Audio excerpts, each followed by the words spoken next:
Dan Indonesia harus mengakui keunggulan Irak. Namun masih ada peluang bagi skuad Garuda untuk lolos ke putaran ketiga kualifikasi Piala Dunia 2026 jika mampu mengalahkan Filipina pada Selasa mendatang. Seberapa besar kans itu? Untuk membahasnya lebih lanjut sudah bergabung bersama kami ada Kurniawan Dwi Yulianto, ex pemain Timnas Indonesia yang saat ini menjadi asisten pelatih U19 Primavera Como 1907 dan juga ada pengamat sepak bola M. Kusnaini atau Bungkus. Saya sapa, selamat pagi Bungkus, selamat pagi Pak Kurniawan. Selamat pagi, Valen. Pagi, Bapak-bapak sekalian. Saya mau coba ke Pak Kurniawan terlebih dahulu. Ini Anda melihatnya sebagai mantan pemain Timnas Indonesia pada saat bermain melawan Irak kemarin. Bagaimana catatannya, Pak Kurniawan?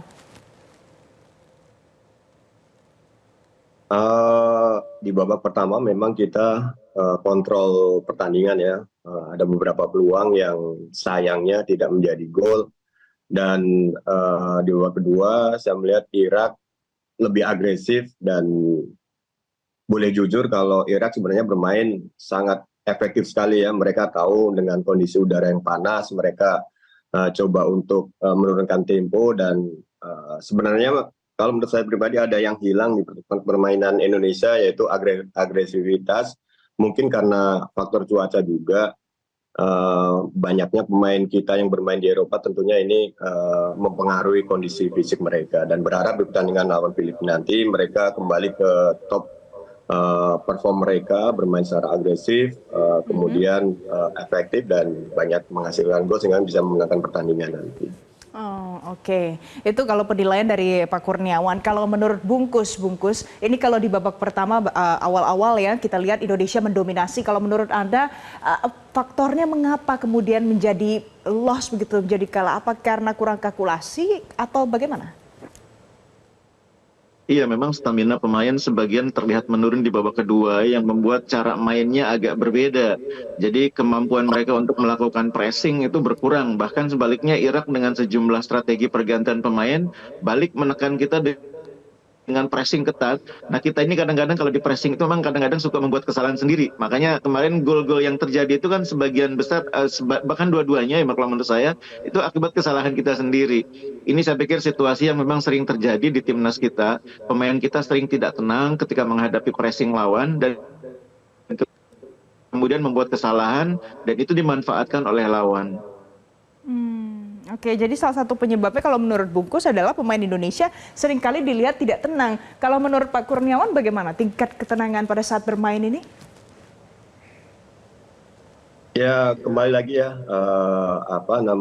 faktor kematangan, kemudian skill pemain kan seperti yang Bungkus katakan tadi, skill para pemain itu dilihat ketika mereka ada pressure dari lawan dan harus banyak evaluasi lah ketika apalagi kita sudah berbicara di level Asia, jadi pressure atau level permainan juga akan semakin tinggi dan ini menjadi catatan tersendiri apalagi di lini belakang kan, karena ketika di lini belakang melakukan kesalahan yang elementer akan berbahaya dan ini terbukti 2 gol kemarin juga seperti yang Bungkus katakan miss dari para pemain kita dan ini tidak boleh terjadi di pertandingan krusial nantinya ketika melawan Filipina. Dan sebagai catatan Filipina juga bukan tim yang lemah gitu kan, mereka banyak menaturalisasi juga, kemudian mereka akan bertanding dengan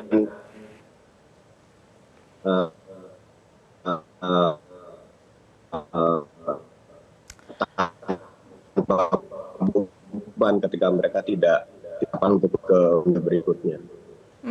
Baik, tadi itu adalah penilaian untuk Timnas Indonesia ya, baik dari Pak Kurniawan dan juga dari Bungkus. Kalau saya lihat Anda kan pasti mengamati lebih banyak ya.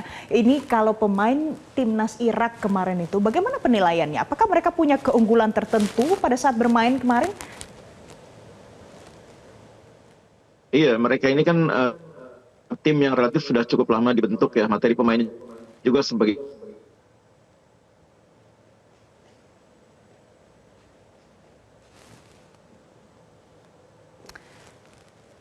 Baik, Bungkus, apakah masih tersambung? Sepertinya ada kendala sambungan telepon. Mbak, jadi pemain Irak ini sebagian besar kan rata-rata sudah bermain untuk timnasnya itu cukup lama ya. Kemudian mereka sudah bermain bersama dengan jangka waktu yang cukup lama. Mereka juga rata-rata sudah di usia matang, sehingga kemampuan mereka untuk beradaptasi, untuk menyesuaikan diri dan membangun kerjasama itu kelihatannya lebih padu pada saat ini. Kita ini kan masih merupakan tim yang gabungan ya. Ada pemain yang baru bergabung. Pemain yang bergabung pun usianya juga rentangnya juga cukup jauh ya. Ada yang sudah cukup senior, ada yang masih muda seperti Justin Hubner, Ivar Jenner. Sehingga memang Oke. adaptasi dan penyesuaiannya itu memang menurut saya lebih lama dibanding yang dibutuhkan oleh Irak.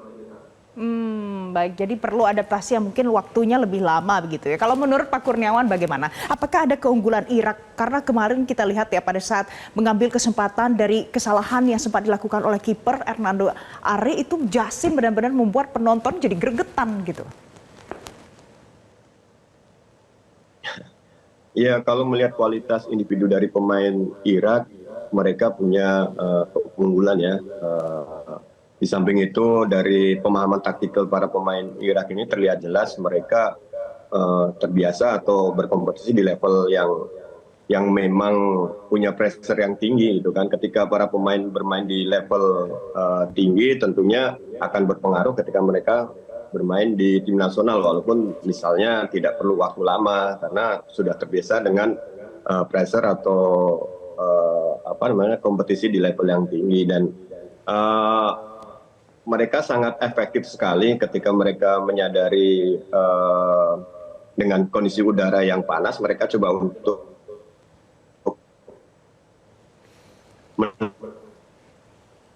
menurunkan tempo dan melakukan counter yang saya terbukti mereka. Oke. Jadi begitu analisanya, ada beberapa keunggulan, tapi di sisi lain juga kalau kita lihat tadi pernyataan dari Pak Kurniawan, stamina dari para pemain timnas Indonesia juga mungkin belum pulih sepenuhnya begitu ya. Pemirsa, nanti kami akan lanjutkan lagi dialog ini usai jeda. Kita harus jeda terlebih dahulu, nanti saat lagi kami akan kembali untuk Anda. Pemirsa, kita lanjutkan dialog kita pagi hari ini membahas bagaimana peluang timnas Indonesia selanjutnya.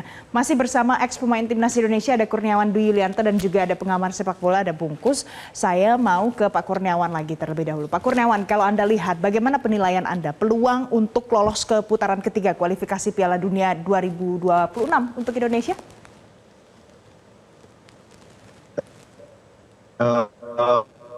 Peluang terbuka lebar ya. Karena memang kita bisa menangkan pertandingan, tapi dengan catatan terus kembali ke permainan terbaik timnas kita seperti yang dilakukan pertandingan-pertandingan sebelumnya dengan bermain agresif, kemudian militan, kemudian lini belakang harus tetap waspada, tidak melakukan kesalahan-kesalahan yang bisa mengakibatkan kebobolan di gawang kita. Baik, itu jadi ada peluang masih terbuka lebar begitu ya. Kalau menurut Bungkus bagaimana? Kalau yang kemarin masih ada yang menyinggung masalah stamina mungkin masih belum pulih sepenuhnya. Kalau menurut Bungkus selanjutnya bagaimana Bungkus? Ya, sebetulnya kalau soal recovery semua tim mengalami hal yang sama ya, karena mereka sama-sama punya waktu hanya sekitar 3-4 hari. Nah, mungkin yang menarik adalah Filipina sekarang ini materi pemainnya jauh lebih baik dibanding beberapa pertandingan yang lalu ya. Kemarin ketika menghadapi Vietnam itu kita juga melihat bagaimana Filipina memberikan perlawanan yang luar biasa dan baru kalah di menit-menit akhir perpanjangan waktu ya. Ini harus jadi catatan juga bagi jajaran pelatih Indonesia untuk mempersiapkan tim lebih baik lagi. Karena Filipina sekarang memiliki pemain yang di samping lebih lengkap. Beberapa di antaranya juga main di Indonesia. Ada Kiefer Mendoza, ada Simen Lingbo yang main di Persik Kediri, ada Christian Rontini yang main di Persita Tangerang, ada Oje Porteria yang main di Dewa United. Ini pemain-pemain yang sudah kenal kultur sepak bola Indonesia, kenal kemampuan pemain-pemain kita. Karena itu harus sangat hati-hati kita menghadapi Filipina. Peluang menang tentu masih ada ya, bahkan lebih besar saya pikir.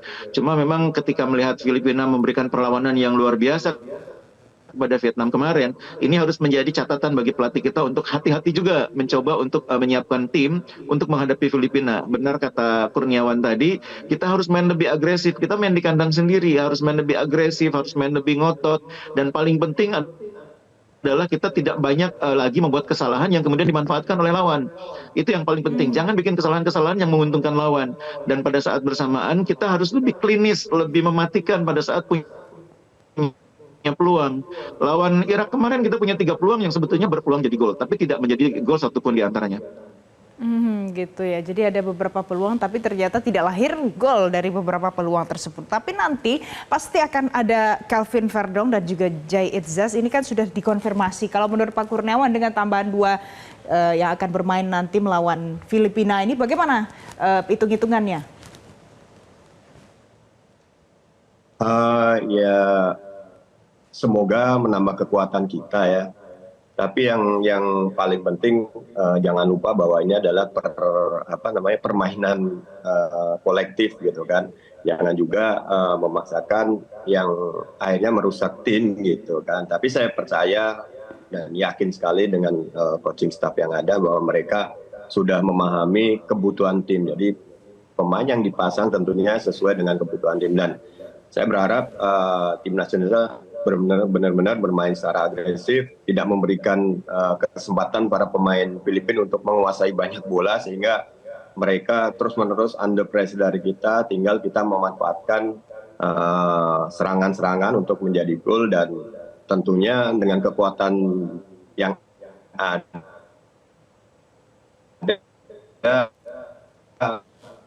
kita bisa merotasi pemain sama untuk bisa mempertahankan Filipina nantinya. Baik, kalau menurut Bungkus, bagaimana Bungkus? Apakah nanti dengan Jai dan Calvin ini pasti akan signifikan menambah kekuatan skuad Garuda? Ya, kita kan kehilangan Jordi Amat ya, jadi datangnya Jai Itzaz, meskipun sebetulnya kemarin juga sudah datang, tentu akan membuat opsi bagi pelatih lebih banyak ya, karena di laga-laga sebelumnya kan Jai Itzaz juga bermain sebagai pemain sentral di lini pertahanan. Dalam formasi 3 back dia bermain sebagai pemain yang sentral, perannya yang sama seperti peran yang dimainkan oleh Jordi Amat kemarin. Kemudian di kiri Verdong juga sudah bisa bermain, artinya opsinya untuk memilih pemain di kiri lebih banyak. Tidak hanya ada Verdong, ada juga Nathan sebetulnya, ada juga Pratama Arhan, dan ada Saint Patinama. Ini agak menumpuk sebetulnya pemain yang posisinya back kiri. Tapi itu sekaligus memberi opsi kepada pelatih untuk memilih pemain yang paling sesuai. Dan Verdong saya pikir dengan baru bergabung ini motivasinya tentu akan lebih besar ya. Apalagi di Liga Belanda dia juga sepanjang musim kemarin kan main reguler. Ya mudah-mudahan saya pikir dua pemain ini bisa memberi warna bagi permainan Indonesia. Oke. Bungkus, satu lagi. Ini tadi Anda sudah berikan beberapa catatan seputar pemain Filipina nanti yang akan dihadapi skuad Garuda. Ada lagi tidak yang harus diwaspadai nanti untuk pertandingan selanjutnya? Iya, Filipina ini dengan materi pemain yang sebagian besar bermain di Eropa, cara main mereka sebetulnya juga cara mainnya udah agak Eropa gitu ya, dengan permainan possession, tidak terlalu buru-buru, sama seperti kemarin dilakukan oleh Irak, mainnya sebetulnya kurang lebih sama. Cuma memang bedanya Irak ini pemainnya lebih ngotot ya, ketika mereka sudah mendapatkan momentum, mereka cepat mengubah situasi, main lebih ngotot. Nah, mudah-mudahan melawan melawan Filipina nanti tim Indonesia sudah belajar dari apa yang terjadi kemarin melawan Irak, harus bisa segera memanfaatkan kesempatan dan tidak memberi kesempatan lawan berkembang. Kemarin itu di babak kedua istilahnya kita memberi kesempatan lawan berkembang. Itu yang akhirnya membuat kita tertekan. Baik, jadi tadi sudah ada catatan dari Pak Kurniawan sebagai ex pemain timnas Indonesia, juga ada catatan dan juga tambahan analisa evaluasi dari Bungkus. Nanti kita lihat bagaimana pertandingan Indonesia kontra Filipina tidak lama lagi pemirsa. Dan terima kasih Pak Kurniawan, terima kasih Bungkus sudah bergabung bersama kami memberikan perspektif baru di Selamat Pagi Indonesia.